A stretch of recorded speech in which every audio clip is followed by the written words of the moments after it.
كل الناس بقت بتحب المتحف الكبير فجأة. كل فيديو بشوفه بحس انه لسه ما وصليش الاحساس اللي انا عايز احكيه. علاقتي بالمتحف ده مش مجرد اعلان لمكان جديد بيتعمل، حكايتي مع المكان ده بدأت من سنين. اهلا بيك من المتحف المصري الكبير، بحييك.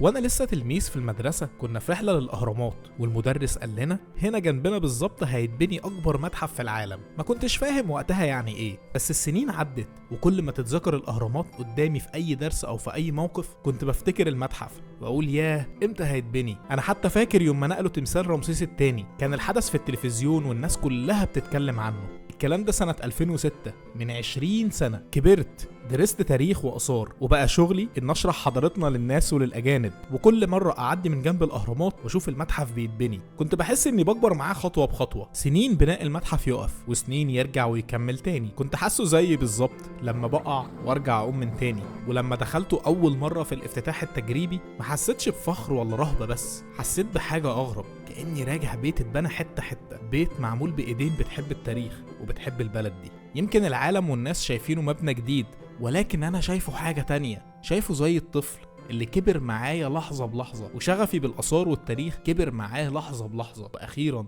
الحلم بقى حقيقة. المتحف المصري الكبير مش بس أكبر متحف في العالم، دي حكاية عمرها سنين، حكاية تتعمل فيلم من أول ما خدوا قرار بنائه من أكتر من 20 سنة، وكم التحديات والصعوبات والأحداث اللي حصلت في العالم كله اللي المتحف ده شافها لغاية ما وصل لما هو عليه النهاردة. حكاية عمرها سنين، كبرت أنا وهي مع بعض لحد ما وصلنا للحظة دي. المتحف المصري الكبير مكان ملوش زي، مش بس لأنه أكبر متحف في العالم، لكن لأنه كبر معايا خطوة بخطوة لغاية ما وصلنا للحظة الافتتاح.